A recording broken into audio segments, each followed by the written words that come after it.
अथ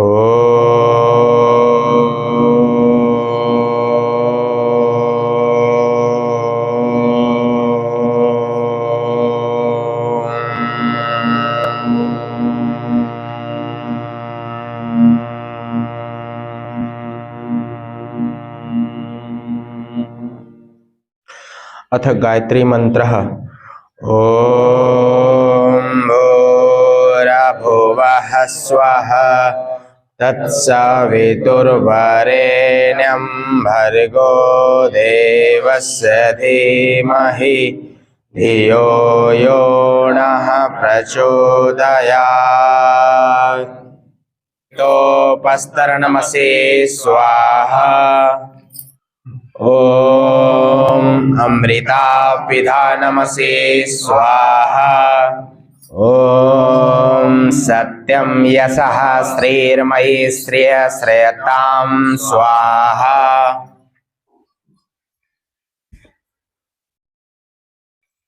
ओम वाङ्मय आसेऽस्तु। ओम नसोर्मय प्राणो वस्तु। ओम अक्षणोर्मय चक्षुरस्तु। ओम कर्णयोर्मय श्रोत्रमस्तु। ओम बाहुर्मय बलमस्तु। ओम ऊर्वोर्मय ओजोवस्तु। ओम अरिष्टानि मिंगानि तनुस्तनवामः सहसन्तु पुरशरीर। ओम विश्वानि देव सवितरदुरितानि पराशुभ यद्भद्रन्तन्न आशुभ। हिरण्यगर्भः समवर्तत्राग्रे भूतस्य जातः पतिरेक आशित सदधार पृथिवीध्यामुते मां कस्मै देवाय हविषा विधेम। या आत्मदा बलदा यस्य विश्व उपासते प्रशिष्यं यस्य देवः यस्य छायामृतं यस्य मृतायोः कस्मै देवाय हविषा विधेम। यः प्राणतो निमिषतो महित्वैक इद्रजा जगतो बभूव। या ईशे अस्य द्विपदश्चतुष्पदः कस्मै देवाय हविषा विधेम। येन द्यौरुग्रा पृथिवी च दृढा येन स्तभितयेन नाकः।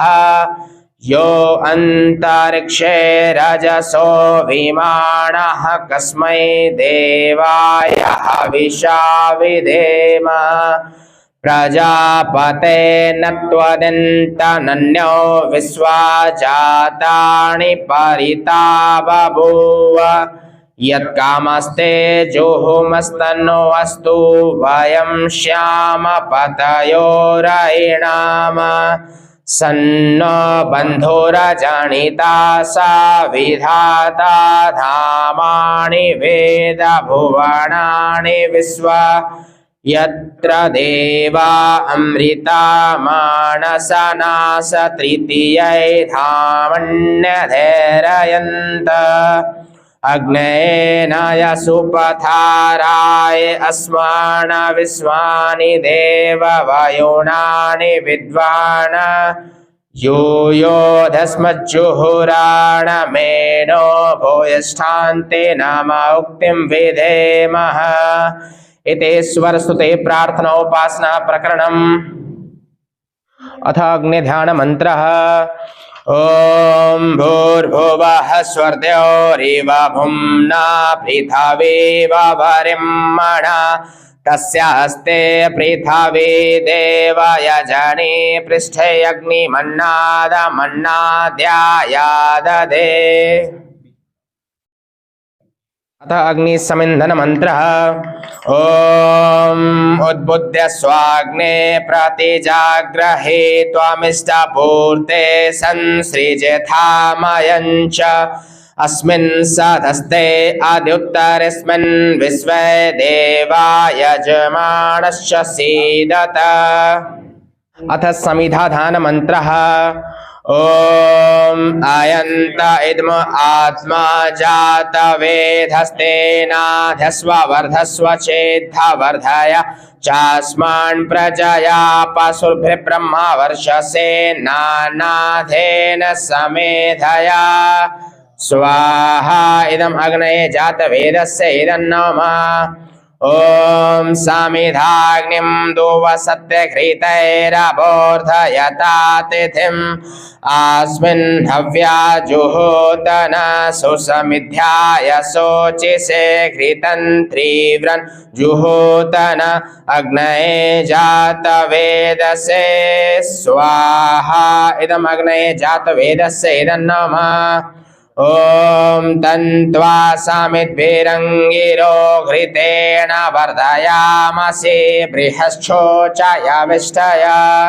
स्वाहा इदम् अग्नये अंगिरस्य इदन्नमः ओम अयन्त इद्म आत्मा जात वेधस्तेनाध्यस्व वर्धस्व चेद्धा वर्धय चास्मान् प्रजया पशुर्भिर्ब्रह्मा वर्षसे नानाधेन समेधया स्वाहा इदम् अग्नये जात वेदस्य इदन्नमः ओम अयंत इद्म आत्मा जात वेधस्तेनाधस्व वर्धस्व चेद्धा वर्धय चास्मान् प्रजया पशुर्भिर्ब्रह्मा वर्षसे नानाधेन समेधया स्वाहा इदम् अग्नये जात वेदस्य इदन्नमः ओम अयंत इद्म आत्मा जात वेदस्तेनाधस्व वर्धस्व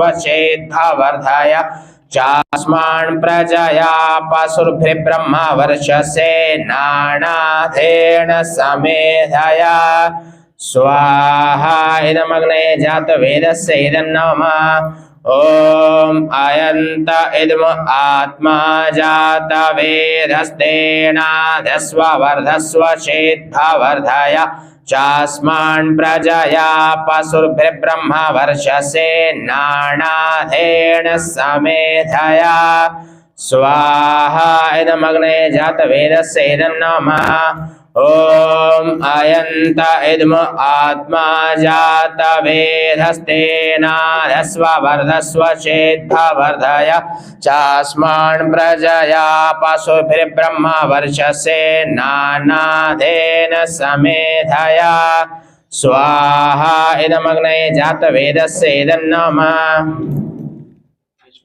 ओम अनुमते नुमन्यस्व ओम सरसते नुमन्यस्व ओम देव सविताः प्रसुवयज्ञं प्रसुवयज्ञपतिं भगाय दिव्यो गन्धर्वः केतपुके तन्नः पुनातु वाचस्पत्रिवचा नः स्वदतु ओम अग्नये स्वाहा इदम् अग्नये इदन्नमः ओम सोमाय स्वाहा इदं सोमाय इदन्नमः तुः स्वाहा ओम अग्निर्ज्योतिर्ज्योतिरग्निः स्वाहा ओम अग्निर्वर्चो ज्योतिर्वर्चः स्वाहा ओम स्वाहा ओम सजुर्देवेण सवित्रा सजुर्रात्रेण द्रवत्या जुषाणो अग्निर्वेतुः स्वाहा ओम भूरग्नये प्राणाय स्वाहा इदं प्राणाय इदन्नमः ओम भुवर्वायवे प्राणाय स्वाहा इदं वायवे प्राणाय इदन्नमः ओम स्वरादित्याय वयनाय स्वाहा इदमदित्य वयनाय इदन्नमः ओम भूर्भुवः स्वरग्निवायवादितेभ्यः प्राणपाणभ्यनेभ्यः स्वाहा ओम आपो ज्योतिरसोमृतं ब्रह्म भूर्भुवः स्वरोम स्वाहा ॐ यां मेधां देवगणः पितरसोपासते तयमामद्यमिदग्ने मेधाविनं कुरु स्वाहा। ॐ विश्वाणि देव सवितर्दुरितानि पराशुभ यद्भद्रन्तन्न आशुभ स्वाहा। ॐ अग्नेनाय सुपथाराय अस्मान् विश्वानि देव वायुनानि विद्वान् यो योधस्मज्जोराणमेनो भूयष्ठान्ते नाम उक्तिं विधेमः स्वाहा। तत्सवितुर्वरेण्यं भर्गो देवस्य धीमहि धियो यो नः प्रचोदयात् स्वाहा। ॐ भूर्भुवः स्वः तत्सवितुर्वरेण्यं भर्गो देवस्य धीमहि धियो यो नः प्रचोदयात् स्वाहा। ॐ भूर्भुवः स्वः तत्सवितुर्वरेण्यं भर्गो देवस्य धीमहि धियो यो नः प्रचोदयात् स्वाहा। ॐ त्र्यम्बकं यजामहे सुगन्धिं पुष्टिवर्धनम् उर्वारुकमिव बन्धनां मृत्योर्मोक्षेयमामृता स्वाहा। ॐ त्र्यम्बकं यजामहे सुगन्धिं पुष्टिवर्धनम् उर्वारुकमिव बन्धनां मृत्योर्मोक्षेयमामृता स्वाहा। ॐ त्र्यम्बकं यजामहे सुगन्धिं पुष्टिवर्धनम् उर्वारुकमिव बन्धनां मृत्योर्मोक्षेयमामृता स्वाहा। शुभाहि आधार राष्ट्र की हो नारी सुभग सदा ही बलवान सभ्य योद्धा यजमान पुत्र होवे इच्छानुसार वर्षे परजन्य ताप धोवे फल फूल से लदी हो औषध अमोघ सारी हो योग क्षेमकारी स्वाधीनता हमारी। पूजनीय प्रभु हमारे भाव उज्ज्वल कीजिए छोड़ देवे छल कपट को मानसिक बल दीजिए। वेद की बोले ऋचाए सत्य को धारण करे हर्ष में हो मग्न सारे शोक सागर से तरे। अश्वमेधाधिक रचाए यज्ञ पर उपकार को धर्म मर्यादा चला कर लाभ दे संसार को। नित्य श्रद्धा भक्ति से यज्ञादि हम करते रहे रोग पीड़ित विश्व के संताप सब हरते रहे। भावना मिट जाए मन से पाप अत्याचार की कामनाएं पूर्ण होवे यज्ञ से नर नारी की। लाभकारी हो हवन हर प्राणधारी के लिए वायु जल सर्वत्र हो शुभ गंध को धारण किए। स्वार्थ भाव मिटे हमारा आर पथ विस्तार हो इदन मम का सार्थक प्रत्येक में व्यवहार हो। हाथ जोड़ झुकाए मस्तक वंदना हम कर रहे नाथ करुणा रूप करुणा आपकी सब पर रहे। पूजनीय प्रभु हमारे भाव उज्ज्वल कीजिए। छोड़ देवे छल कपट को मानसिक बल दीजिए। प्रभु आत्मिक बल दीजिए। सर्वे भवन्तु सुखिनः सर्वे सन्तु निरामयः सर्वे भद्राणि पश्यन्तु मा कश्चित् दुख भाग भवेत्। हे ईश्वर सब सुखी हो कोई न हो दुखहारी।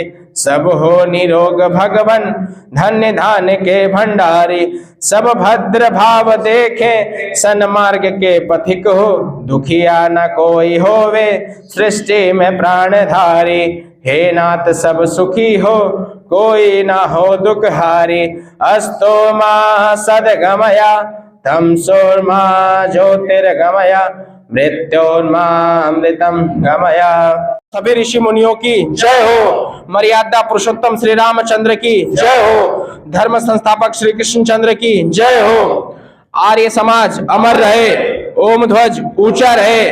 आर्य उद्घोष कृण्वन्तो विश्वमार्यम कृण्वन्तो विश्वमार्यम कृण्वन्तो विश्वमार्यम। आर्य अभिवादन। आप सभी को सादर नमस्ते जी।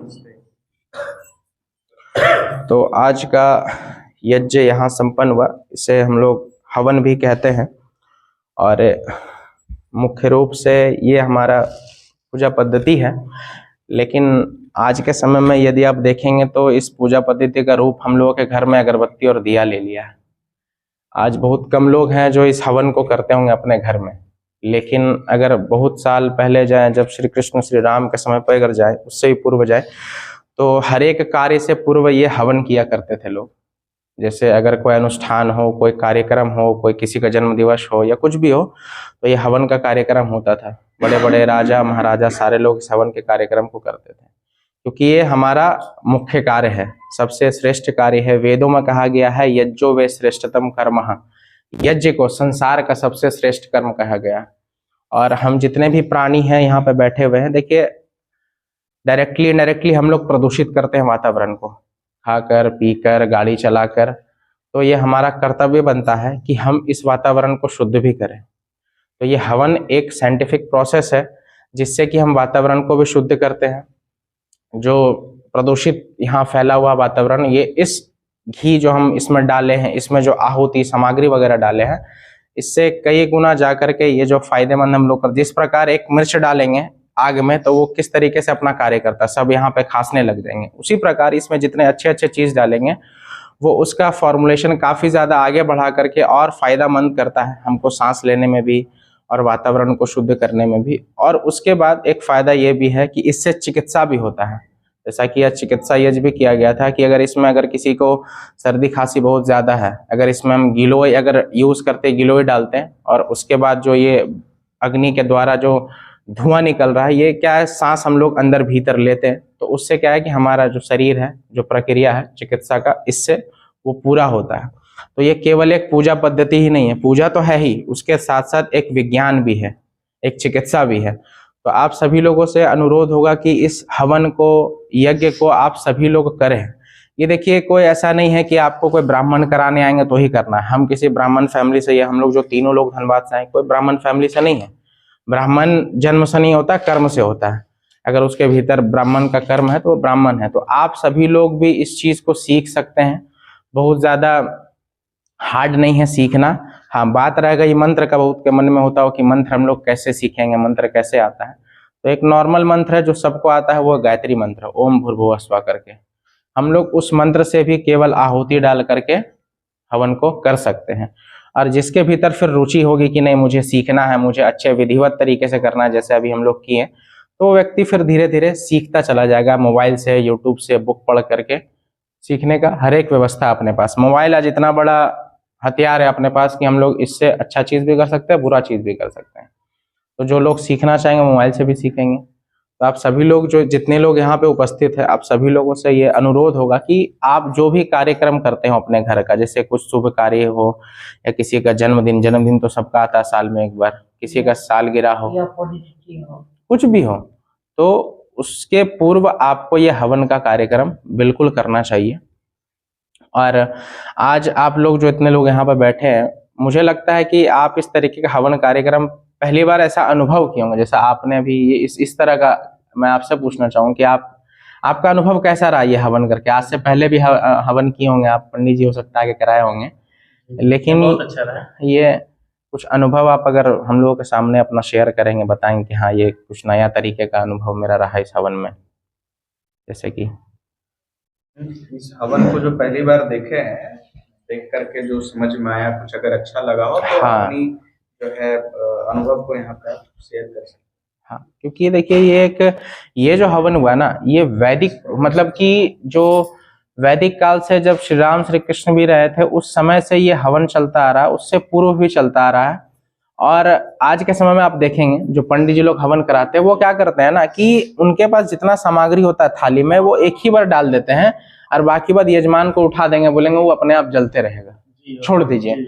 और आप लोग जो इतना देर यहाँ बैठे हुए हैं ना, पंडित जी हवन कराते हैं, आप लोग सोचते हो कैसे हवन खत्म हो हम घर से बाहर भागे, इतना धुआं हो जाता है, आंख इतना लहरने लगता है। लेकिन अभी के हवन में आप इस चीज को गौर किए होंगे कि हम लोग, धुआं अभी भी निकल रहा, लेकिन कोई रूम से भाग नहीं रहा कि जल्दी खत्म हो, हम रूम से बाहर निकलेंगे, मेरा आंख लहर रहा है। तो ये एक ऐसा हवन है, मतलब कि पूरी जो वेद हमारा धर्मशास्त्र है, उस वेदों के अनुसार ही इस हवन को रखा गया है। सारे मंत्र जो थे वो सारे वेद के मंत्र है। जो आहुति आपने दिया, जो घी से आपने आहुति करा, ये पूरी तरीके से बना हुआ है। इसलिए हम लोग अभी यहाँ तक आराम से बैठे हुए हैं, बातचीत भी हवन के समक्ष बैठ करके कर रहे हैं। नहीं तो अगर वही दूसरा हवन में बैठते हैं तो जल्दी यहाँ से बैठ ही नहीं पाते हैं। लोग उस हवन को सोचते हैं कैसे जल्दी खत्म हो और हम यहाँ से निकले। तो इस हवन का अनुभव यही रहा हो कि हाँ कुछ नए तरीके से हो। ये जो जल आप लोगों ने किया, जो अनुभव किया, वो जल इसलिए था कि हम लोग का जीवन का उद्देश्य क्या होता है कि व्यक्ति जन्म लिया, पढ़ा लिखा, उसके बाद अपना जीवन अच्छे से करे, रोजगार करे। ये जो जल प्रोसेशन हम लोगों ने किया, ये आप देखे होंगे इधर से लेकर के जिधर मुख है दिया का, उधर हम लोग रखें। इसका तात्पर्य है कि हम अंधकार से प्रकाश की ओर जाएं। ईश्वर से प्रार्थना करें कि हम जीवन में अंधकार से प्रकाश की ओर जाएं। निर्धन है तो धनी बने, अज्ञान है तो ज्ञान अपने भीतर समाए। तो इस तरह से करके ये प्रोसेस था कि अंधकार से प्रकाश की ओर चले। और पुनः लास्ट में हम लोगों ने प्रकाश से प्रकाश की ओर, मतलब दीपक जहां जल रहा था वहीं से लेकर के आए और फिर वहीं की। अगर हम धन भी मेरे पास खूब हो जाता है, ज्ञान भी हो जाता है, लेकिन फिर भी प्रकाश की ओर ही चले कि हमेशा कभी भी अपने भीतर घमंड, अहंकार, ये चीज व्यक्ति के भीतर नहीं आना चाहिए। तो इसलिए ये प्रोसेस कराया गया कि हम अंधकार से प्रकाश की ओर चले। और प्रकाश की ओर भी अगर पहुंच चुके हैं, हमारे पास खूब धन संपत्ति हो गया, लेकिन फिर भी हम प्रकाश की ओर ही जाए और धर्म का कार्य करें। क्योंकि अगर इसमें एक ये भी कहा गया है वेदों में कि हम लोगों को दान करना चाहिए, दान, दक्षिणा, धन का। क्यों? क्योंकि धार्मिक व्यक्ति के पास अगर धन होगा ना तो वो अच्छा कार्य करेगा, और अधार्मिक व्यक्ति के पास धन होगा तो वो कुछ बुरा कार्य करेगा, जिससे समाज में कुछ कुरीतियां फैले। तो जिनके पास धन होता है उनको सही जगह में दान करना चाहिए, और इन सारे कार्यों में जरूर दान करना चाहिए। ये जो कार्य हो रहा है, ये जो अनुष्ठान हो रहा है, इससे देखिए कितने लोग हम लोग जुड़े हैं, बैठे हैं, एक परिवार आगे जाकर कैसे बनेगा। तो इस तरह से हम लोगों को ये कार्य को करना है। तो सभी लोगों का पुनः मैं धन्यवाद करना चाहूंगा कि आप लोगों ने अपना समय निकाल कर यहाँ पर आए, बैठे और इस हवन को देखे, समझे।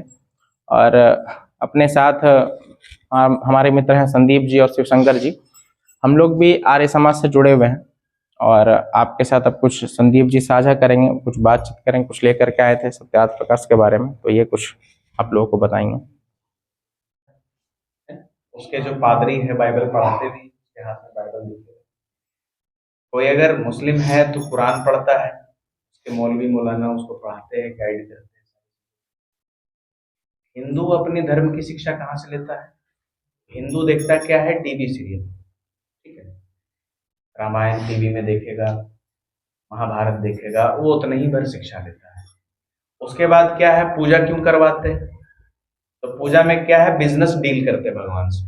बच्चा पास हो जाए तो ये पूजा, घर में लड़का पैदा हो जाए तो ये पूजा, यही होता है जो बात बता रहे, फैक्ट है। तो हम लोग शिक्षित नहीं है किस मामले में? अपने कर्तव्य के मामले। तो मानव होने के नाते हमारा कर्तव्य क्या है, हम लोग इससे शिक्षित नहीं हो पाते। तो जो ईश्वर का दिया संविधान है, वेद जिसको कहते हैं, ठीक है, तो उस वेद के अनुकूल हम लोग आज चल नहीं पा रहे। वेद को हम लोग यहाँ पे सुने होंगे, देखे नहीं होंगे कोई भी।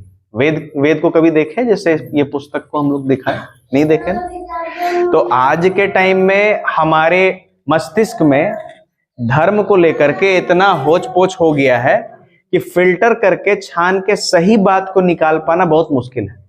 मानते इस बात को? इतना होच पोच कर दिया गया। अब होच पोच कैसे, एक उदाहरण से साबित करें। जैसे कहा जाता है कि ऊपर वाले के मर्जी के बिना एक पत्ता भी नहीं हिलता, कहा जाता है। और फिर कहा जाता है जैसा कर्म करोगे वैसा भोगोगे। पहले लाइन से क्या साबित हो रहा है कि जो भी चीज करवा रहा है ईश्वर करवा रहा है। और फिर सेकंड लाइन से क्या पता चल रहा है, जैसा करोगे वैसा भोगोगे। जब करवा ईश्वर रहा है तो भोगे हम कैसे? तो ये क्या है? विरोधाभास है। तो इतनी तरह की बातें फिल्मों के माध्यम से या टेलीविजन के माध्यम से, सीरियल के माध्यम से तरह तरह की बातें धर्म को लेकर के आ गई है। और यहाँ पे कोई अगर भगवा वस्त्र धारण कर देता है तो धर्म को अपने अनुसार व्याख्या भी करना शुरू कर देता है। तो ऐसे टाइम में सही चीज और गलत चीज हम लोग कैसे फिल्टर करके अलग करें? तो ये पुस्तक मदद करेगा, ठीक है। इसमें लगभग 350 सनातन जितने भी ग्रंथ है, शास्त्र है, उसका रेफरेंस आपको मिलेगा।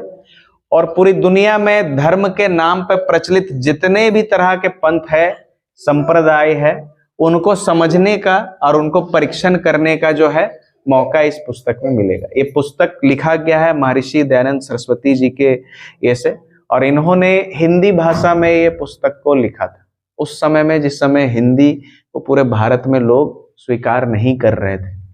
हिंदी में इसलिए लिखा था कि पूरे भारत का एक एक राज्य, एक एक व्यक्ति एक दूसरे से कनेक्ट हो सके, ठीक है। तो ये पुस्तक आप लोग यहां से ले सकते। तो ये पुस्तक की बात है, जिनके पास नहीं है ये ले जाइए, इसको पढ़िए। लाल कपड़ा में बांध करके पूजा स्थान में रखना नहीं है और अगरबत्ती नहीं दिखाना, पढ़ना है ना, शिक्षित होना है इस चीज में। ये पुस्तक की बात रही। दूसरा चीज क्या है, कोई भी इंसान अगर धार्मिक बनना चाहता है, धर्म के मार्ग में चलना चाहता है, ईश्वर के आज्ञा को पालन करना चाहता है, ईश्वर भक्त बनना चाहता है, तो एक चीज जान लीजिए कि अगर हम लोग ईश्वर की संतान है, ईश्वर भक्त है और ईश्वर की आज्ञाओं को मान रहे हैं, तो पहला आज्ञा है अहिंसा। बिना कारण किसी को भी दुख नहीं पहुंचाना है, मन, कर्म और वचन तीनों से भी। मन में भी नहीं, कर्म से भी नहीं, मुंह से, वचन से भी नहीं। हम लोग क्या करते हैं? ज्यादातर लोग मांसाहार करते हैं। मांसाहार बिना हिंसा के हासिल हो सकता है? तो पहला प्रयास आप लोग को आज अग्निहोत्र में ये संकल्प लेना है, आज हवन किए आप लोग, संकल्प लेना है कि मांसाहार को छोड़ेंगे, त्याग करेंगे, और ईश्वर के नाम पे, धर्म के नाम पे किसी प्राणी का हत्या भी नहीं करना है। समझ रहे इस चीज को? कोई अगर ईश्वर से कुछ मांगा है और वो पूरा हो गया, तो ऐसा नहीं है कि ईश्वर को अगर वो बलि देगा तभी वो काम उसका सही रहेगा। ईश्वर ने आपसे बिना मांगे भी बहुत कुछ दिया है। इतना ऑक्सीजन है, पेड़ पौधे, इतने प्रकार के फल है ना, ये शरीर है कार्य करने के लिए, बहुत कुछ दिया है। क्या इसके बदले अभी तक हम लोग कुछ दिए? जरूरी नहीं है, उनको जरूरत नहीं है। उनका दिया हुआ उनको लौटा के क्या करेंगे हम, है ना। तो एक संकल्प लीजिए कि मांसाहार का त्याग करें। और महर्षि दयानंद का एक कथन था कि अगर हम लोग एक व्यक्ति को शिक्षित करते हैं तो वो व्यक्ति शिक्षित होता है, लेकिन एक महिला अगर शिक्षित हो जाए, मतलब पुरुष के मुकाबले एक अगर महिला शिक्षित हो जाए तो वो 3 परिवारों को संभाल लेती है, 3 परिवारों को शिक्षित कर देती है। 3 परिवार कौन सा है? एक तो जैसे जो अपना घर है जहां आप लोग रह रहे हैं, ठीक, उसको शिक्षित कर दी, ठीक है। दूसरा क्या है, आपकी बेटी का परिवार जो होगा वो शिक्षित हो गया, है ना। तीसरा अपने माता पिता का जो घर था वो हो जाएगा, मतलब एक अपने माता पिता के घर को, माहौल को संभाल लेते हैं, दूसरा अपने पति का, और तीसरा बेटी को सिखा देते हैं, तो बेटी का मायका भी सुधर जाता है। तो ये 3 परिवार जो है शिक्षित हो जाते हैं। तो कम से कम हम लोग ये प्रयास करें, घर का बागदौड़ जो है ज्यादातर हमारी माताएं बहनें संभालती है, उनके ऊपर जिम्मेदारी है। तो ये जो संकल्प जो मैं कह रहा हूं मांसाहार का, वो आप लोग चाहेंगे तो बहुत जल्दी ठीक हो सकता है, छूट सकता है। तो क्या आप लोग ये संकल्प लेने के लिए तैयार हैं? नहीं? देखिए, मैं आपकी इच्छा यहां सबसे सार्वजनिक नहीं पूछूंगा, लेकिन ये अपने व्यक्तिगत प्रयास की चीज है। आप चाहे तो एक पल में भी छोड़ सकते हैं, ठीक है? तो ये मेरी जो बात थी यहीं तक थी, 2 विषय ताकि समाज शिक्षित हो सके, इसलिए ये पुस्तक के बारे में मैंने आपको बताया। और दूसरा, धर्म मार्ग में अगर आप चलना चाहते हैं तो पहला पद जो है, आपको अहिंसक बनना होगा। अहिंसक यानी हिंसा नहीं करना। और आजकल लोग सामान्य तौर पे मांसाहार के माध्यम से, क्योंकि हम लोग विदेशी डॉक्टरों के चंगल में फंसे हुए, वहां पे खाने पीने को वैसा अनाज होता नहीं था, जानवर मार के खाते थे, तो वो आपको प्रोटीन का मतलब क्या समझाएंगे? मांस का।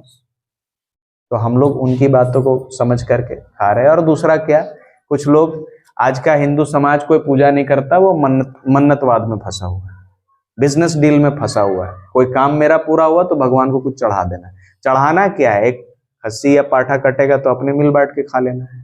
तो भगवान का नाम है, कोई रोक भी नहीं सकता, है ना? तो ये चीजों को रोकने का प्रयास करें। यहाँ बैठे हुए जितने भी सदस्य हैं, इसके बारे में विचार करें, ठीक है? मेरी बात यहीं तक थी। मैं